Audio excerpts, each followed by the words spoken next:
If you could be completely in control of your content from pre-production through to distribution, while being financially free and independent from networks and other overseeing organizations, wouldn't that be a dream come true as a wildlife filmmaker? If you like the sound of that, stay tuned.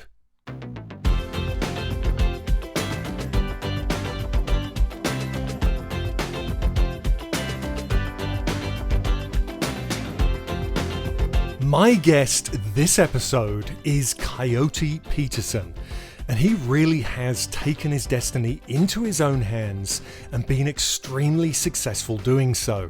Of course, it wasn't always like that. It took a huge amount of work and trial and error to get there. But with 20 million YouTube subscribers now and over 4 billion views on his Brave Wilderness channel, Coyote has learnt a thing or two about building a brand from the ground up. And we're going to hear all about it. Good morning, Coyote. How you doing this morning? I'm good, Jake. How about yourself? I'm very well, thank you. Yeah, very well. The sun is shining. What's it like where you are? Actually pretty sunny today. We had snow this past weekend. Today it's about to hit 60 degrees and it feels like spring is finally here. So I'm happy about that. Awesome. Yeah. No, it's doing that. Spring's been here for about the last 3 months, so not sure what's happened there, but there we go. Hey, it's a pleasure to have you on. I've been wanting to get you on for a long time and discuss your career path and where you are and what you're doing. It's exciting stuff. So let me start by trying to get a bit of background on Coyote Peterson. Where did it all start from you? What was your inspiration to do this? Sure. I mean, it's a very long story. I will certainly give you the abridged version for the sake of today's podcast. A lot of my background really comes in the art of storytelling. So I went to the Ohio State University and got a degree that I created myself. It was called a personalized study program in screenwriting, producing, and directing. I never intended to be a person that was in front of a camera by any means whatsoever. I always wanted to be the guy behind the cameras, telling the story, capturing the amazing moments with, the technology that was available to me at the time, and certainly anything that was going to be the future.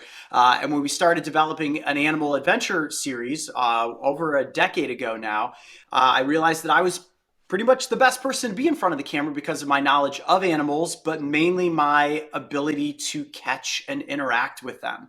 So that's something I've been honing as a skill since I was a very little kid, chasing around snakes, snapping turtles, frogs, you name it. Where I grew up in northeastern Ohio, I had an entire adventurous childhood, essentially, of some of our planet's coolest, but in some senses, safest creatures to practice with until you worked your way up to the ranks of snapping turtles. So combining my love for storytelling and animals together is pretty much what landed me where I am today. And I think, having that experience with wildlife is the most important part of this. And so that's obviously a big question I have for you is, doing the things you do, and we'll get more into some of the stuff you do in your shows. But doing what you do, capturing animals, having the ability to understand what an animal's going to do, et cetera, et cetera. It takes a long time to build that up. And I always say to people whenever I'm giving advice on this stuff is it's more important to learn that stuff than it is to learn the camera stuff, because the camera stuff comes pretty easy after a while. So what was that progression like for you from kind of catching frogs and toads and things like that, moving up to these more dangerous creatures? Yeah, it's tough. I have a lot of people that will come to me and say, how do I get a job in the world of animals, right? And that's a very vague term, the world of animals. But for people that want to be a show host, I'll always be the first one to tell you, first and foremost, a good show host is somebody who's not getting bitten and stung by stuff, even though I'm sure we'll touch on the fact that bites and stings have made our brand incredibly popular.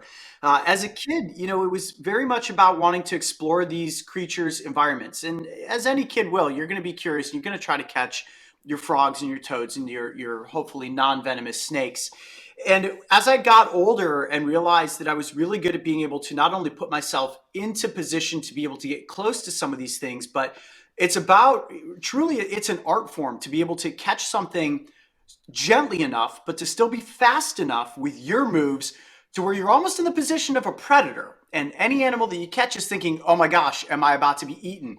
But the second they aren't being bitten or clawed or mishandled, they realize that, all right, the best thing I can do right now is conserve my energy, chill out. There's clearly humans around me. There's cameras, even though most animals don't know what cameras are. And for the most part, they stay completely chill. And, these animals may not realize it, but they are getting the chance to be these incredible superstars, these ambassadors for their species. And in many instances, we feature animals on the Brave Wilderness YouTube channel or in any of the television work that I've done that are misunderstood species, creatures that maybe have been wrongly vilified or that people just have a natural fear of ingrained in them throughout the history of humans having negative interactions, but they're getting the chance to spin their story in a different direction with what it is we're able to share with the audience. So when you combine it all together, it's just a skill that I worked on for many, many years as a kid. Really kind of gave up on it for a while when I was in college and was pursuing that film degree. But when we brought it back around full circle, I realized it was kind of like riding a bike. I never really lost that ability. And, one of the things that, I guess I pride myself in a lot is that I am pretty good at getting close to these things and being able to have those moments where something is successfully encountered, and whether it's a catch or it's just get close, and then we can capture those moments on camera. And anybody that has or has played this role before as an animal adventure show host will tell you it is a lot more difficult than it probably looks. Yeah, and of course, the same with any filmmaking. What you're seeing on camera or in the final show is, a minute amount of the filming that took place. I'm sure there's plenty of behind the scenes that never makes it, or you don't get the capture. I mean, that's how it was certainly when I was doing it.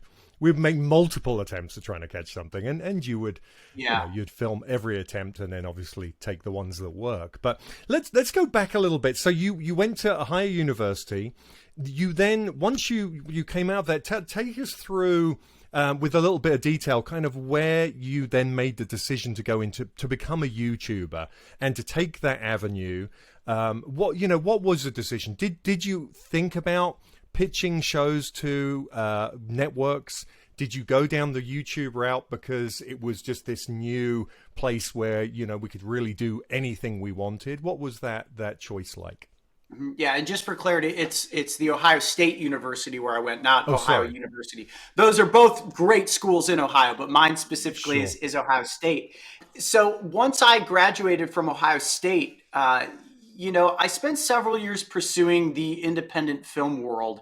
Had a script that I had written that got very close to being produced. A small independent picture, about a $5 million budget. And at that time, being a 25-year-old kid just out of school, the chance to get to work with a $5 million budget was massive, Yeah. right? Long story short, that didn't end up working out. And we quickly pivoted into this idea of creating an animal adventure series.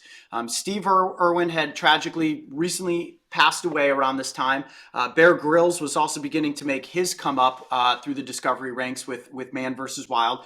And we saw this opportunity to start creating the Steve Irwin inspired fast-paced adventure editing, cool music style that Bear was doing and combine them together. And instead of eating animals like Bear was doing, it's like, how do we bring back that conservation education perspective that Steve and Jeff Corwin did such a good job of? And it was a lot of development time. There was so much that went into building Brave Wilderness that nobody's ever seen before the launch of our YouTube channel in 2014. I probably got 1,000 no's before I got a single yes when it came to somebody giving us the chance to do something. And some of the biggest stories involve us almost collaborating with the Columbus Zoo, which is obviously based here in Columbus, Ohio, and Jack Hanna, who is a very prominent figurehead in the world of animals, adventure, and education. And there were early talks about Jack and I collaborating together on some projects. Had a lot of promise early on, but unfortunately, when it comes to aligning budgets and getting somebody to actually commit the money that it takes to go out and produce 25 to 30 episodes, becomes quite the uphill battle. So we had a lot of doors that would open and then close, and then a window that would open that we would manage to sneak through, and then that would somehow end up not working out. So there were a whole lot of roadblocks early on that really deterred us in the sense that you seem like at that point you would have given up and said, okay, this is just not the direction to go. And my business partner, Mark, and I, we both had full-time day jobs that we were working at the time, but we spent all of our vacation time and all of our weekends producing and filming in the background on our own. And where it ultimately came together was Discovery Communications was launching their digital arm. This was at the time when YouTube was just beginning to become popular, and it was just recently monetized for content. And Discovery was creating something called Discovery Digital Networks. We got the chance to pitch them, and lo and behold, they said, look, we love your concept. It was a show called Breaking Trail, but unfortunately, we don't have any money that we can give you. So if you guys can go out and secure your own financing, we will give you the distribution platform. And Mark and I thought that this was the biggest opportunity in the world, because they were trying to create Discovery Channel and Animal Planet in the digital space. We said, look, if we can get our foot in the door with this, maybe we'll work our way up to a TV show. So they contracted 12 episodes from us. Again, no money supplied. We went out and raised angel investment to do this. And we went out and produced 52 episodes. Wow. They asked for 12. We produced 52. And the way that we looked at it was that if we release one episode every week for a year, that will hopefully show to them that we have so much drive and ambition that if you give us the right amount of money in your second go around for ordering content, maybe we would get the chance to either A, get a budget from you guys, or B, just get moved up in the food chain and get to make a show for Animal Planet. Well, we quickly grew to become the largest channel at Discovery Digital Networks. And after a couple years of a few brand deals not aligning the right way, we were like, look, we are growing too fast for you guys. And we essentially split off. Brave Wilderness then really hit its rocket ship rise. It was in 2016 that we separated from Discovery Digital Networks, and we launched the whole Sting campaign. And the channel just went viral overnight, and we never looked back. Wow. So, I mean, first of all, one of the things it just shows again, and this comes up obviously with this industry time and time again, and that is that it's perseverance. It's the P's, it's passion, it's perseverance. If you don't have that perseverance and that passion to keep going yourself, you know, there's no point waiting for people to come and give you a check, because that doesn't happen, right? You've got to get out there and you've got to make it happen yourself. And you're the absolute, you know, you guys show that that's exactly how it can work. So when you... Go ahead. I was just saying, one of the big misconceptions early on with the launch of our channel in YouTube is that because our production quality was so much higher than anything else that was really on YouTube at the time, people assumed that Discovery was financing our work. Where at the end of the day, I mean, believe it or not, just like you said, where no one's going to hand you a check. Here you have Discovery Communications investing all of this money in their digital arm, yet they have no budget to be able to supply their content creators. So yeah, for everybody that thinks that we had a big Discovery investment early on to launch Brave Wilderness, they were solely mistaken. This was all done with blood, sweat, tears, and a very small sub $50,000 investment that got the first 52 episodes of the Brave Wilderness channel produced. Oh, it's great to hear, because I think, you know, so many people do think that, you know, people like yourselves, where they can see such success, had this great start. They just, you know, it's the same. I think you, and I've touched on this before, that with social media these days, there is just this success is out there everywhere. And people just think that success happens overnight. And of course, you know, hearing it from you, showing that exactly what you had to go through to get to where you are and to build those viewers up. It's the same with, it doesn't matter whether you're doing it for YouTube or whether you're doing it for a network or whether you're trying to pitch, you have to have all that pre-production in place first, right? You've got to have those story ideas. I think so many people don't understand what goes into it beforehand. They could watch some of your shows and think, wow, these guys got a camera ran out into the wild and they're doing this. And I've seen so many people try and emulate that, whether it's yourself or Steve Irwin, people out there. But if it's not held together by the glue that is a story that has some thread running through it, then it just doesn't work. So this is fantastic. I mean, it's really good to hear the behind the scenes of this. So now I'm really interested with that. You said that you had that year, you made those 52, but then after that, when you broke away, you started with the Sting. How did you call it? The Sting theme? the Yeah, I whole mean, the climb up Justin Schmidt's insect sting pain index, right. it's kind of like, look, I was hugely influenced by George Lucas and Steven Spielberg growing up. Yeah. And when you know about Steven Spielberg the way that I do, which a lot of people do, I'm not saying I'm anything special, but the way that he built his career and the success of his empire was taking other people's really great story ideas and finding out how to transition them from paper to screen, right? Yeah. Script to screen, book to Yep. script to screen. And with Justin, he had wrote in that book The Sting of the Wild, and we weren't even really familiar about Justin's work until we had filmed our first Sting episode, which was actually about harvester ants. And we had filmed the episode before we knew who Justin was, and then we started doing research and tied in this idea of building up this whole hierarchy to eventually get to the bullet ant. We had no idea it would be as successful as it was. And in 2016, when we started going down this road, again, my business partner Mark and I recognized the ability at the time of YouTube and its audience to gravitate towards something they would look forward to, which was completely unheard of at that time in the YouTube space, Right. where it's almost like we were creating a little mini movie and then we were teasing what the sequel would be and then what's going to be the third in the trilogy, and we Mm, just kept building and building and building on that, and at the time became one of the fastest growing channels in YouTube history in that era. And people just couldn't get enough of seeing me do these crazy unthinkable stunts of getting bitten and stung by things. And again, going back to something I said earlier, like for me it seemed crazy because I'm really good at not getting bitten and stung by things. Like you're not doing a very good job as a yeah. wildlife Yeah. presenter if you're constantly getting maimed. Sure.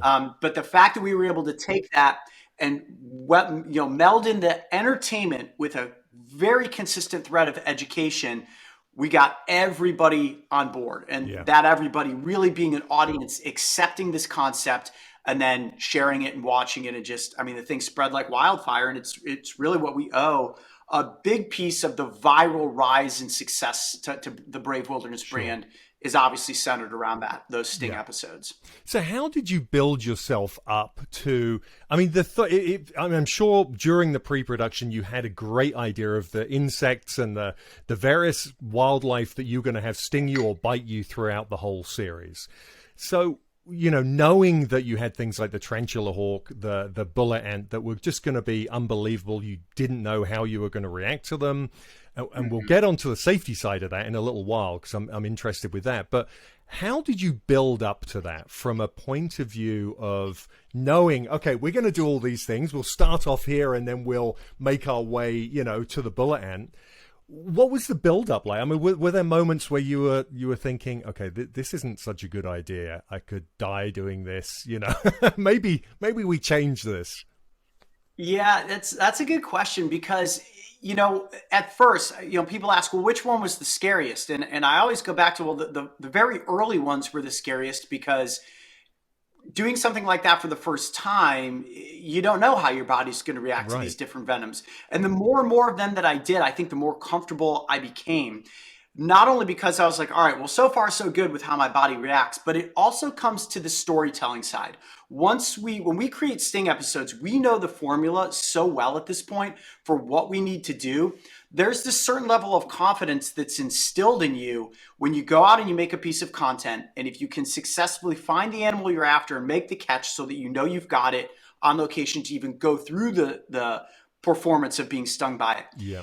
you've got the confidence that the audience is going to love what it is you create. And as a presenter, that fills you with this whole next level of confidence. It's like a really good athlete, whether it's a baseball player or a basketball player that's going to go out against an opponent where they're like, yeah, I know I'm going to hit a home run off of this pitcher, or I know I'm going to score 35 points tonight. My team's going to win the game. When you can go into this scenario knowing you're going to get a win, it helps you tell the story with so much more passion. And it puts the entire team that works on this in a place that's like, we know we are making a hit.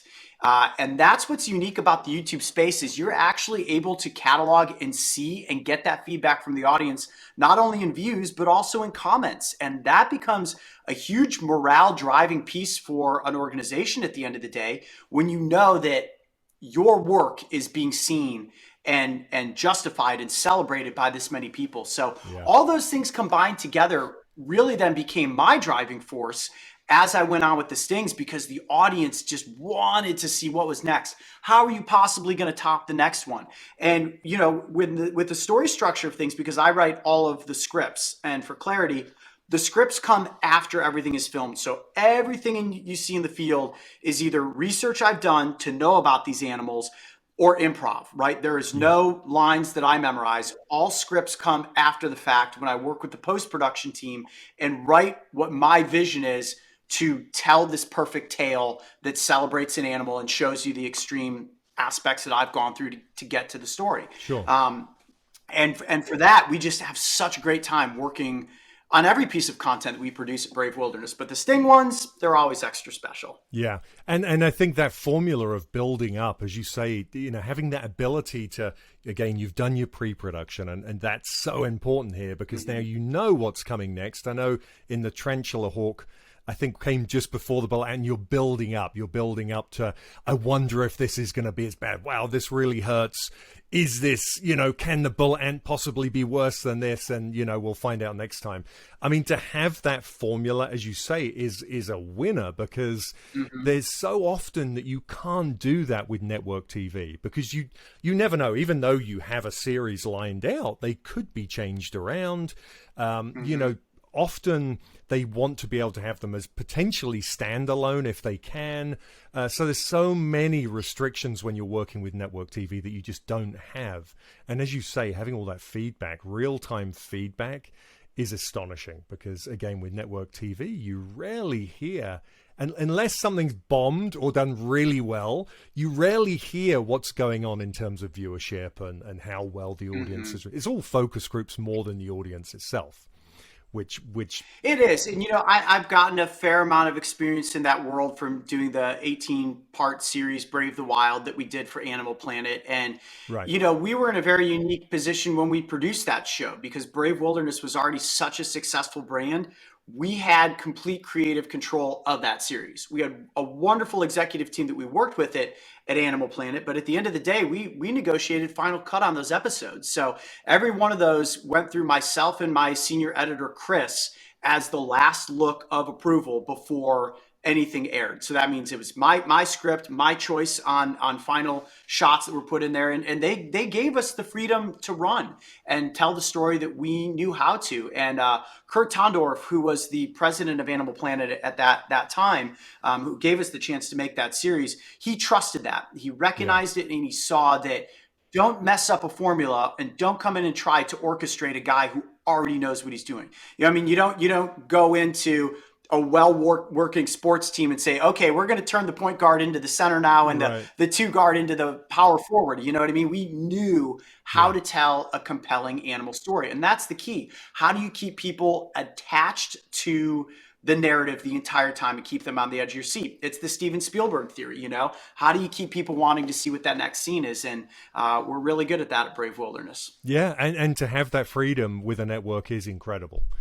Because, even tried and tested crews that work with networks all the time still have to have picture lock approved by executive producers at the network. It's very rare that you actually get to have picture lock yourself. That's fantastic. So moving on to... Go ahead. Yeah. Oh, no, I was just going to say, and that's the greatest thing about the YouTube space. I just want to make that comparison between network television and YouTube. And, is it to say that I won't ever do something in the network television space again? I don't know. Now that we're coming out of COVID and new opportunities are presenting themselves on a nearly weekly basis to me, there's a good chance that I will do something, at least maybe in the streaming side of things. There's a couple projects we have in development now, but the freedom you get with YouTube is unlike anything that has ever existed in the entertainment industry. There is literally nobody telling me where I can or cannot go on this planet, and what animal I can or cannot film with, and what story I should or should not tell. And that, I think, is the most powerful thing for a person like myself and a team like that which we've built here at Brave Wilderness, because to us, some animal stories may be insanely important, but to an executive somewhere, they might say, I've never even heard of this animal. Why would we want to tell its story?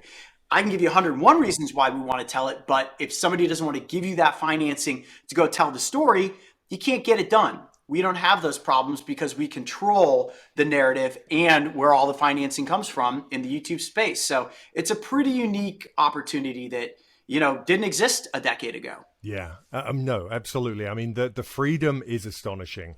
And it has to be said again, though, that it only works well when you have a crew like yourself who understand story, understands that there's a need for pre-production. You've got to have your ducks in a row before you go out. I think, 99% of people on YouTube run out with a camera and try and film something because they think that's filmmaking. And of course, pre-production is at least 50% of a production, if not more. The actual out in the field with the camera is such a small part of the production when you think about post-production, pre-production. People don't realize that. They don't see that. They're the nuances that you learn as a professional in the field, working with crews, training, going to university and learning these things. And that's what makes it, it looks easy, as you say, but everything good looks easy. And that's the point, right? So, absolutely. That freedom. I mean, I've worked with, we've made a bunch of shows, obviously, with network TV, and the restrictions upon you are massive. You've got the budgetary restrictions. You've got the restrictions of permitting and having to always get clearance for where you want to go, what you can do. Whether you're in front of the camera, behind the camera, producing, whatever it is, there's so many restrictions that, as you say, you don't have. And if you can control it yourself, then the sky's the limit. So I'm really interested in terms of the safety side. Obviously, you have those freedoms, right? The freedom to do what you're doing for a network show, going back really Steve Irwin era. I was on National Geographic as a presenter around the time Steve Irwin was on Discovery. I wasn't in North America. I was the rest of the world.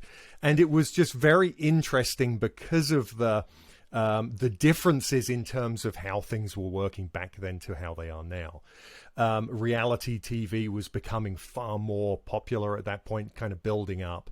And so restrictions were easing. Now, I think 10 years ago, maybe 15 years ago, if you had gone to a network and said, okay, I'm going to get stung by a bullet ant, in a jungle somewhere, it would have been hard to get the go ahead to have anyone do that. So tell me what, purely from a safety standpoint, right? What kind of safety protocols do you guys have in place? So when you're heading out there and you're in a remote area, whatever you're being stung by, you don't know what it's going to do to you. So what kind of standby do you have in terms of if something goes wrong?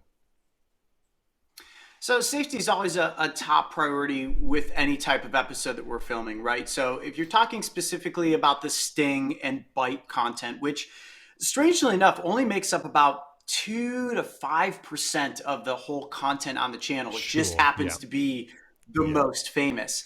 But it doesn't matter what type of episode that we're doing, we always cross our T's and dot our I's. So whether that comes with getting permits to film in certain locations, working with certain, credited experts that are either researching a species or have permits themselves that we can piggyback onto to interact with a certain kind of species. When it comes to the intentional bites or stings, you don't need a permit to go out and catch a bullet ant in Central or South America and get stung by it. I mean, your permit is, you want to go through a momentous amount of pain, just go for it.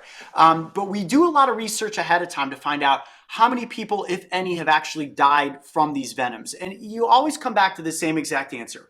It's how does an individual's body react to a certain type of venom? Now, I'm super resilient against a lot of things. And, knock on wood, because you never know when your time's going to come. But, I've gotten bites, scrapes, cuts, lacerations, you name it, damage to my body that's been packed full of mud, animal saliva, seawater, you name it, and I've never gotten an infection. I kid you not, I've never had an infection in my entire life. I've never had stitches, I've never had a broken bone. Now, am I lucky?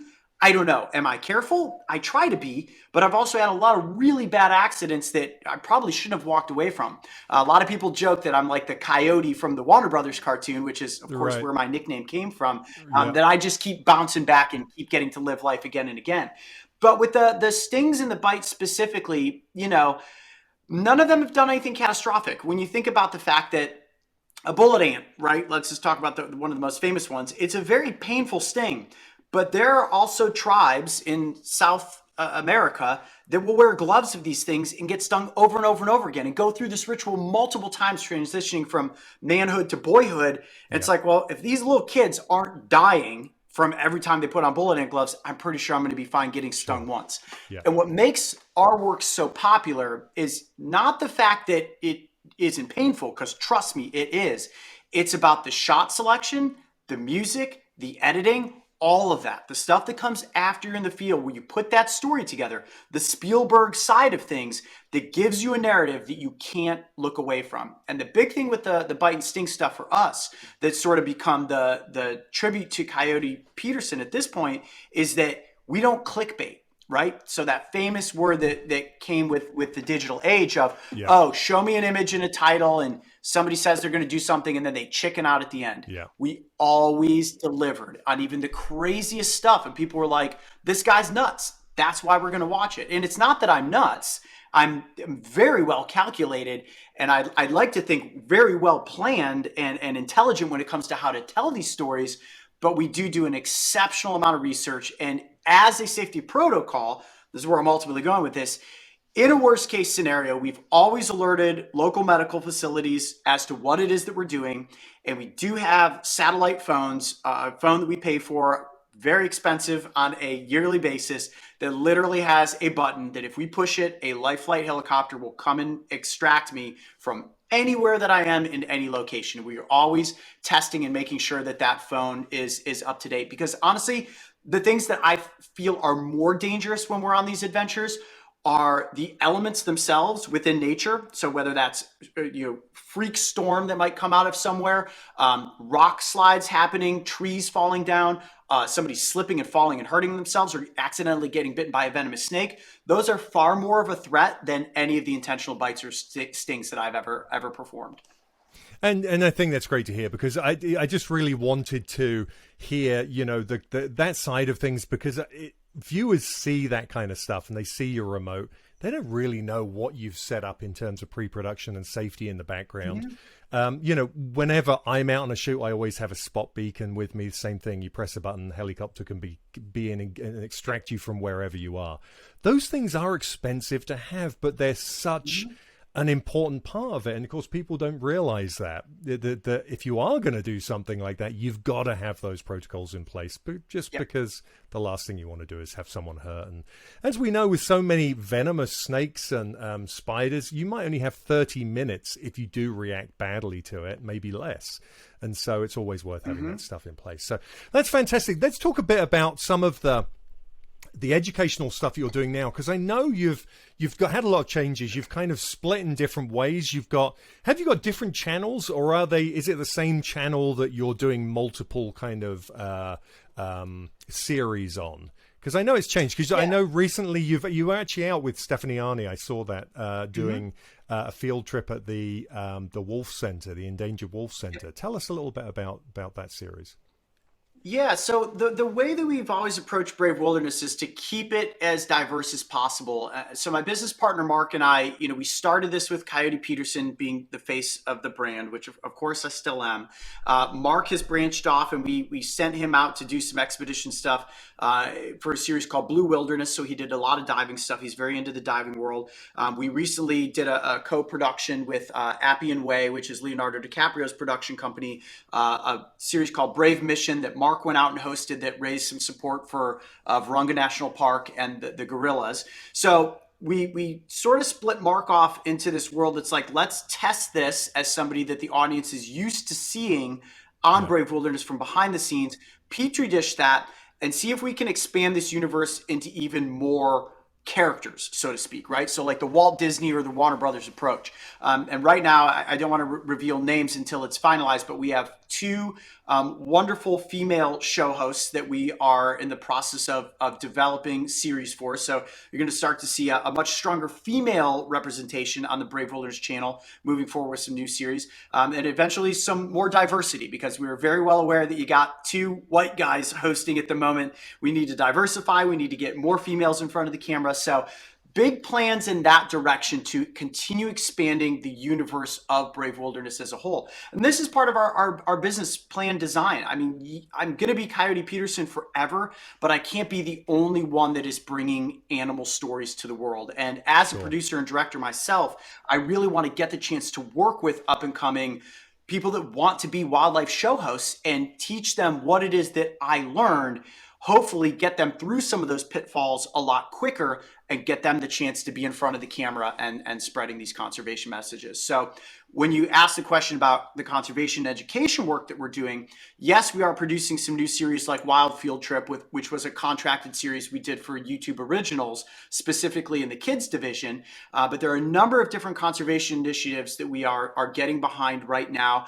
And we've really just recently grown to that size, right? So people would Yeah. constantly come to me and say, Coyote, look, you've got millions of subscribers. Clearly, people can look up the numbers online and make a guesstimate as to how much revenue we bring in on a yearly basis. And honestly, that doesn't even really scrape the surface. And we're now just getting to the point where we're able to use some of this funding to start getting behind conservation initiatives. And people want to know why we couldn't do that sooner. And it's not that we weren't doing it. It's that when you run a business that currently has 19 people under its banner, including myself, it's tough to Yeah. cover that many salaries and take care of offices, pay your own production budgets, right? Because we finance all of our own trips. But we're now finally getting to that size. We're not only in revenue, but also in global reach, whether it's through our audience or the people that we've been able to connect to and form partnerships that we can really start driving forward bigger conservation initiatives. And that's really becoming a focus for myself personally, as well as Mark, and it will be for the next foreseeable future with Brave Wilderness. So you'll see me start to go less in front of the camera. I'll still be in front of the camera for big marquee pieces every single year, but you're going to start seeing some new faces, and you're going to start seeing Brave Wilderness get even more involved with big name conservation initiatives and partners to try to really be the spokesperson to drum up that additional financial support for the support that's needed with different conservation groups. No, I think that's wonderful because it can be easy to see your you know how popular you've been. Obviously, the Sting stuff is up there, getting just massive amounts of hits, and you know I've heard it before. People just can pigeonhole at that point and think, well, it's just like you say, clickbait, or it's just this, or it's just that's Brave Wilderness in a nutshell. And I wanted to touch on that because you are doing so many other things that are conservation based, that are education based. And for people who aren't following you, they're not going to understand that and see what you're doing in the background. So just to get an idea of all of those things you're doing and to be able to use your fame and your success in that way is fantastic. And also see that you are working towards bringing other people into the mix and really diversifying in your programming, your presenters, everything you're doing. I think, my hat's off to you. I think it's fantastic. Yeah.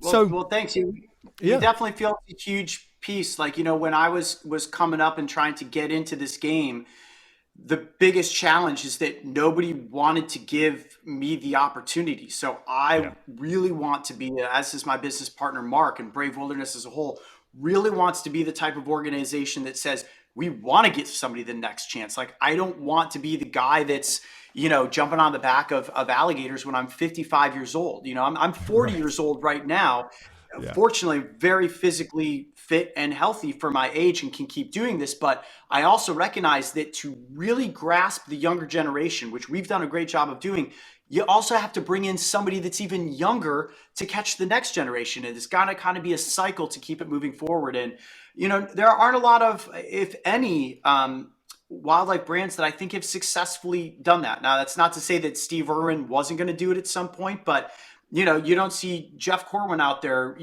grooming the next Jeff Corwin. You don't see Austin Stevens. You know what I mean? None of these guys yeah, were like, yeah, who's going to be next? I think it's yeah. really important to recognize that and help usher that person in to teach them the right way to produce this content and keep that message consistent. It's the message that Brave Wilderness ultimately wants to try to get out to the world with how you interact with animals and the respect that they deserve back in return. No, I think it's fantastic. And so you're building a production company based around, splitting off and doing all of these different projects, as opposed to just being a presenter and just continuing Hmm. along that road, because all of those things are limited. There's a limited time, as you say, whether it's you getting too old to jump on an alligator, or whether it's the fact that you just everything runs its course to a degree, right? I mean, that's why we Right. don't see Hollywood movies running for 20 or 30. Well, I guess we do with James Bond, but there's Yeah, only now you do. only certain things that run that long, right? Most Right, things, right. peak and then they come down the other side. So the fact that you're doing that and you can see into the future and see Hmm. what's going to make Brave Wilderness popular and continue, it's fantastic. I think it's really good. I have to ask you this one thing, because I keep thinking about it. Yeah. You're Coyote Peterson, right? Your name is Nathaniel. When did you transition? And I only ask this because when we were communicating, you said you can call me Coyote because I was calling you Nathaniel. And when did you transition to being Coyote full time? Are you Coyote full time? Yeah. Does your family call you Coyote? Well, my daughter definitely calls me dad, but Right, yeah, right. There you go. I guess it depends on the circumstance. So 95% of life is Coyote, and I've had the nickname Coyote since I was about 8 years old. The only point that I Oh, right. abandoned it was when I got to high school, Yeah. and trying to get dates on Friday night with girls to be like, my nickname's Coyote, and let's go in the woods behind my house and catch snapping turtles. Probably wasn't going to fly. So I was super into Right. sports and sport cars and all that stuff. So Yeah. during high school and college, it really wasn't a thing, but I had shared it with my producing partners when we started redesigning this animal show. And, so Nate is usually a nickname for Nathaniel. And we were like, Yeah. man, like people are not going to remember Nate. It might as well be Pete or Matt or Sure. what any other 4 letter name that's Yeah. out there. And I told them about my nickname Coyote as a kid. They're like, dude, Bear is as popular as you could be right now. So Yeah. why don't we compete with Bear? We'll bring back Coyote, and people are going to remember what this is. And sure enough, like it works. People remember the name. A lot of my outfit that I wear in the field influenced by Indiana Jones. Like when we were designing, like, what are you going to look like on camera? We immediately thought, well, I loved action figures growing up. So I was like, Hmm. we need to turn me into a human action figure. I want all the stuff, Yep. the packs, the knives, the kit, the cowboy hat is very Indiana Jones. And while, yes, there are other people that have done it, I don't know that anybody's done it as well as we have because it's just become so iconic for our brand at this point. And Absolutely. and Yeah. again, influenced by Steven Spielberg. Figure out how to build a brand, and you become a household name. Yeah. So are you sponsored by Craghopper? Do you wear a lot of Craghopper clothes, I think? Do you have sponsorship with them, or how does that I, work? I, I bounce back and forth between a number of different sponsors. So we were Yeah. sponsored by Crack Hoppers for a number of years. Right now, I'm currently wearing mostly 511 tactical gear. I'm not Okay. officially sponsored by them, but they just Yeah. opened up a store here in Columbus. I just started trying out their products, and I absolutely love them. I've been sponsored by Keen, Danner Boots, Sog Knives. I mean, a whole slew of things that have Sure. come through as of recent. And we're currently working on a deal with Jeep. I drive a Jeep in my everyday life, and we just had Jeep as a sponsor for a big rhino episode that we filmed in South Africa. So it varies. I like to Yeah. stay as flexible as possible. One of the things that's shifted with today's media landscape is there's no longer you're just committed to one brand and one brand only. And a lot of these Yeah. brands know that. It's like I might like this from this brand and this from this brand. And like if they all want the showcase space of being on Brave Wilderness, like everybody's just got to play nice in the sandbox. And it usually Yeah. works out pretty well. No, that's great. I only asked because I had sponsorship with Craghopper years ago on one of our insect Hmm. shows, Yeah, they're and great being a products. UK company at the time, but being on network again, you were restricted of how many kind of sponsorships you could have. Again, you don't have those Yeah. restrictions. So let's just talk about so people can get their head around. If they're looking to get into YouTube, they're looking to how do you earn a living from this, right?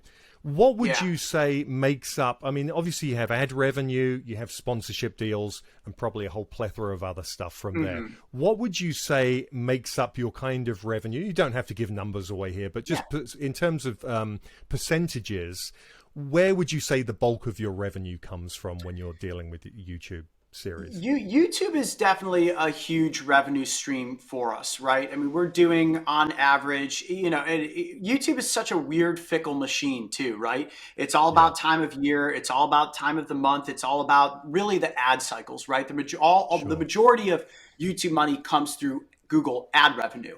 So Yep. different times of the year do better based on when people are spending their advertising budgets. But for Brave Wilderness, it makes up somewhere between 40 and 50% of our revenue. So there are many revenue streams that currently build up the Brave Wilderness model, most of which people will be like, wait a minute, you have a revenue stream over here and over there, because the only outward facing ones you usually see are things like Facebook, YouTube. Sure. Instagram is very, very tiny.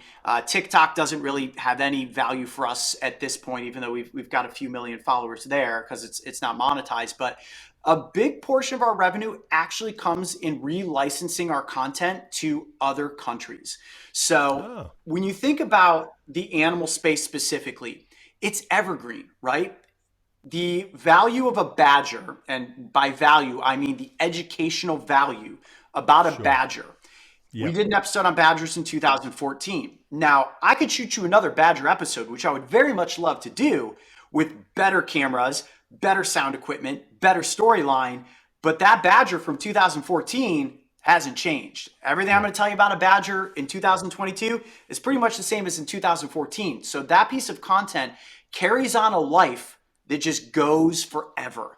And that's what's so cool about our content is that we can, not only is it being viewed every single day on the YouTube channel and it never becomes obsolete, but we Yep. can license it into so many other verticals throughout the world. And those become very big revenue streams once they start to add up. We call it mailbox money, where it's like checks just show up once a quarter. And Yeah. you're like, Yep. holy cow, this deal did this many views this month. And I don't even Yep. know where stuff's playing half the time, or it's Sure. translated into another language, or Yep. subtitles put to it. So, anybody that produces wildlife content will tell you that sometimes the greatest value comes from licensing and putting that content out elsewhere, where that for most people isn't even seen. Yeah, and as you say, it's not so much the gear. I know for a while there, it was kind of like, okay, cameras are getting better. They're HD now. They're 4K now. Of course, they're 8K and 12K and all sorts of crazy Ks, right? Yeah, And we can't even at the edit end, that stuff. no, I mean, at the end of the day, it just doesn't matter if you have behavior or story or content that is people are willing to watch. I have a mentoring group, and I talk about this all the time. That one, it's story. You gotta have your story in line. If you don't, if it doesn't matter if you own a Red Epic or a Red Monstro 8K camera. If you've got no story and nothing worth watching, no one will stay and watch it. Yet if Yep. we can sit and watch World War II documentaries that have a great story, someone like Ken Burns, or doing a Civil War documentary, and it's all archive footage taken with cameras years ago, and yet it's so watchable because of the storyline. So there is no barrier to entry anymore with that kind of stuff. And it's interesting to you say, as you say, you could refilm it, but what's the point, Right. right? And refilming becomes at a certain point, like where we are now, a want versus a necessity and a timing thing and access to certain species. I listened to your interview with Casey Anderson the other day, and Casey's one of my all-time favorites. I've never had the chance to work with him, but I've been following his career since the start. And I know at the end of your interview, he mentioned wanting to do more work with wolverines, and I've gotten to Yeah. work with a wolverine once before. And you start getting to that point in your career. Point I'm trying to make here is that when you've done it enough and you've found success for yourself, then you can kind of start cherry picking Yeah. the animals that you want to go after. And one of the things you two both talked about was having the right story, and that truly is it. I mean, you look at some of the most successful projects in entertainment industry. You can have all the special effects budget in the world, but if you don't have the right narrative to through line your beginning to end, nobody really cares at the end of the day.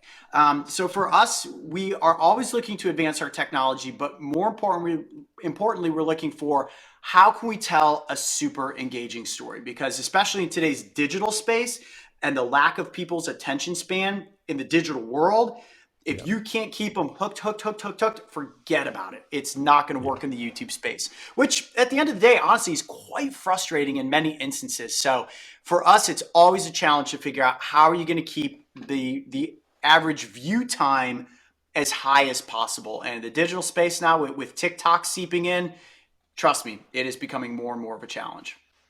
So, do you, with bearing that in mind, are there times when you go, okay, let's go over here and make a slower documentary or something that just, has, ekes out in a different speed? Do you ever get those moments where you think you're going to move that way for a different Eventually, network or? yeah, eventually I would love to. And the thing is, I think that one of the things that's made Brave Wilderness so palatable for a younger audience demographic, and then for the parents to also hop on board too, is we don't Right. ever really give you the chance to get bored. Yeah. I would love to make something that is much slower, much more cinematic. But we do realize that even in the YouTube space, you can only give people a flavor of that before they're like, and Yeah. somebody's texting me, or maybe Right. something Right. more interesting is happening on TikTok. Yeah. So Yeah. I think I would be very inclined to make something that was a slower approach, call it the Planet Earth style, if it was Sure. financed by an outside network, right? If Netflix Yeah. came to me and Yeah. said, look, we want to make a 6-part series on X, Y, and Z, I'd say, okay, cool. I don't have to worry about keeping audience attention span to guarantee ad revenue dollars.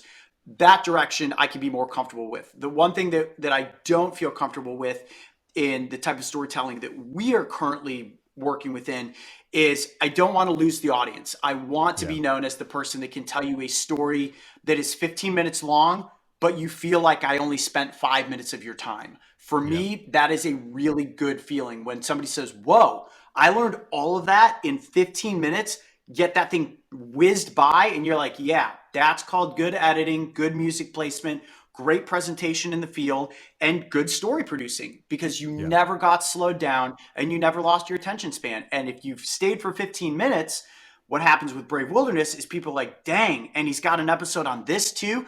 And then Yeah. people just go down the rabbit hole, one after the next after the next. I Yeah. can't tell you how many people I've heard say, yeah, I went to check out your videos and somehow I ended up spending 2.5 hours and watched like Wow. 12 pieces of content. And I'm like, that's exactly what we want you to do. We don't want to bore you to death with too much natural history. We want to give you every element that we think is most important and keep you entertained the entire time. And that's just the name of the Yeah. game, unfortunately, in YouTube. Sure. But again, that's Yeah. not to discredit anything that's done in a slower absorption space. We just can't afford to do it because we won't keep Yeah. people's attention. No, and I think it's really good for you to explain that because it's true. I mean, you have a Mm-hmm. necessity to pay the bills and to further the Brave Wilderness brand. You have to create a well-oiled machine. That is the nature of YouTube, and you've done it really, really well. Your success shows that. And look at how many. I mean, what is it now? Some ridiculous amount of videos being uploaded a day on YouTube, right? So to have, what have you got? Nearly 20 million subscribers, I think, something like that. To have that kind of loyal, viewership is amazing in this day and age. But it came through a lot of planning. And I think with that, and I've spoken about that a lot, and I like to, just because so many people listen to this are aspiring wildlife filmmakers. Yeah. And I can't say it enough that pre-production, story, planning what you're doing is so important. And for someone like you to spell that out as well, I think is so valuable. So with that in mind, thinking of the aspiring wildlife filmmaker out there, we've got a lot of people listen to this, aspiring wildlife presenters, aspiring camera people, aspiring producers, directors, you name it. They want to be in this world of wildlife filmmaking. What would you say, and having, obviously you've done all of those things, what would you say is the most important piece of advice that you could give them today? Yeah, that's a great question. So it obviously all starts at the beginning. You have to just start. You have to have the confidence to start. But if you're looking to go specifically into the digital space, whether you want to call that Facebook, YouTube, or TikTok at this point, the way these machines work is based off of consistency. So to your point, talking about pre-production and what Mark and I did early on with Brave Wilderness, which was to be contracted for 12 episodes, yet we went and made 52. That 52 became a consistency on a weekly basis where people were like, how are they doing this? How are they continuing to go, go, go? And at this point, we're in our 8th year of distributing content on the Brave Wilderness YouTube channel, and we haven't missed a beat. And it's really tough to produce that much content to keep something going.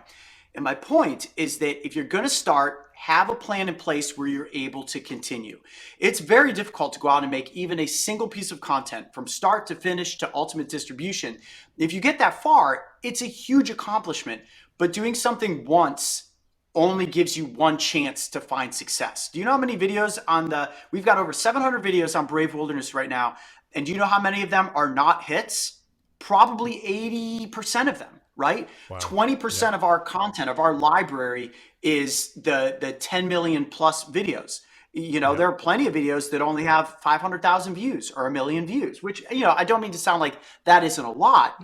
It is. But what I'm saying is that not everything can be a viral runaway hit. And if you want to go out there and take your chance at getting into this game of wildlife filmmaking, it's more possible now than it ever was before. Not only because there are distribution networks at people's fingertips that do not require a pitch meeting and somebody giving you a green light, but because you've got the ability to take your own initiative and go out and create the content. So when it comes to how you do it, find somebody that wants to be the camera guy. Find the person that wants to be in front of the camera. If that's you and you've got the confidence to do it, know what it is you're talking about, because nothing's worse than somebody that gets on camera and they don't know what to say. Spend time doing research. If you need to write lines and memorize them, do it. But anybody who's a wildlife show host presenter will tell you anything's going to happen in the moment. So thinking you're going to memorize lines is probably not going to work. You've got to be able to improv in that instance. But it's about people running in the lanes that they know that they're best at, right? And early on, if you're starting a company, the way that Mark and I did it, he knew his role was from a director, shooter perspective. I was the host, writer, editor. And we would combine all this together in like a Predator format where there was only two of us for a very long time working on this content. And by knowing your role and understanding how to execute it to the best of your ability, you're going to give yourself the best chance of ultimately finding success. But really, again, it comes down to, if you're going to start, be ready to go and be ready to not stop, because there's no more, oh, someone's going to give me a television deal. Like, those days are over and done with. If you think that you can go into a network and pitch and you're going to be the next Steve Irwin, doesn't work like that nowadays. You got to make it for yourself. And that's the thing that's the most scary to the networks, is that people are able to do this. And we need more people doing it, but you have to do it the right way. And if you've got a good background in wildlife, or you can work with people that are experts in certain fields, you're going to get a lot further. Because I think, speaking on behalf of Brave Wilderness, I'm sure for you, Jake, and anybody else that's in this field, what we don't want to see is people who do not have experience going out trying to interact with things that are ultimately going to get them hurt, because it happens on a daily basis. And with Brave Wilderness, we are constantly reminding the audience, do not try to replicate and do the things that you see me doing. That's not to say don't go out and make wildlife adventure films. It means be smart about it. Don't go out and try to catch a rattlesnake your first time you're catching a snake. Start with a black rat snake. Start with a python. Don't start with something that can kill you within a matter of hours, if that makes sense. So it is completely doable for anybody that wants to do it. You just have to take the smart approach to accomplishing it. Yeah, no, those are good words. I think it's, people get inspired when they see any wildlife host out there on TV, whether it's network or YouTube, someone being successful, doing what they love to do. And of course, it looks easy. What they don't see is the lifetime of experience that went into it. And as you said, you started as a kid, out there, and that was your passion. Yeah, lots of kids want to go out and play with frogs and do things, but is it something that you do regularly? Is it something that you really observe behavior of animals? And even if you're not starting at 5 years old or 10 years old, even if you're in your 20s already and you haven't had that much experience, just, being around wildlife, observing wildlife, as you say, not putting yourself in dangerous positions, right, unnecessarily is the name of the game. Coyote, thank you. Go ahead. Oh, no, I was We've got a bit of a delay here, so. Yeah, no, I was just going to say, as a last, thought to anybody that wants to go out there and they want to be the next Jeff Corwin, the next Coyote Peterson, the next Austin Stevens or Steve Irwin, whoever it might be, there's going to be somebody who's next. And as Brave Wilderness and as Coyote Peterson, we're trying to recognize that and look for those people actively. And it's a tough job to get. Everybody wants to grow up and be a professional athlete or a rock star or maybe an animal show host presenter. And it's just as hard as any of these other niche fields, but it is completely doable. And the kids that are watching Brave Wilderness today, and whether those are kids that are 4 years old or 84 years old, if you really have a passion for it, you'll find a way to accomplish it. Like I said, you have to start and you have to be willing to keep going, because it's not just going to happen overnight. You got to keep at it and keep at it and keep at it. But it is possible. And I'm really looking forward to seeing who's going to be the next big animal show host. Excellent. Yeah, it's not a 9 to 5, that's for sure, right? Well, so Coyote, obviously you've got the YouTube channel. Where can people connect with you? Is there anywhere else in the space that that people can get hold of and see what Coyote is up to? Sure. Obviously the YouTube channel, Brave Wilderness, search it on the internet, you'll find it, or at Coyote Peterson and at Brave Wilderness are all of our social accounts. We've got some pretty exciting stuff coming this year, including some big announcements with partnerships and some new projects, specifically in the conservation realm. So just when people think that Brave Wilderness has gone as far as it can possibly go, 2022 is going to be a whole new beast for us. So we're very excited to take on the challenges this year is going to present. That's fantastic. I'm really excited. I love the fact with the field trip, you're taking kids out there and you're getting them involved. Mm-hmm. I think you're taking it to new levels, and I'm excited to see what happens in the future. So thank you so much for taking the time out of your day. I know you're busy. Much appreciated. I'm sure the listeners are going to get a massive amount out of this. So thanks so much. Have a great day. Thanks, Jake. I appreciate it. If you have enjoyed this episode of the Master Wildlife Filmmaking Podcast, then please consider leaving a rating and a comment, and subscribe if you haven't already done so from wherever you get your favorite podcasts from. The ratings really help rank the podcast and get more people to find it. Also, if you know someone who is into wildlife filmmaking, or maybe they're a nature photographer and they're looking to transition and they aren't listening to the podcast currently, please tell them about it. Word of mouth is the best way for me to build my listeners for this podcast. I would very much appreciate it. And also, if you are looking to break into the wildlife filmmaking industry and you're just looking for help, you're looking for answers for burning questions that you have, then please consider looking at my Master Wildlife Filmmaking Mentoring group and mentorship program.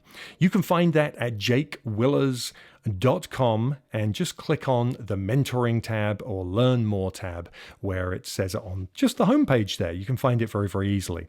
And then lastly, if you want to help support this podcast, the best way you can do it, other than just telling other people about the podcast, is to go to our Patreon page. It's patreon.com/MWFP.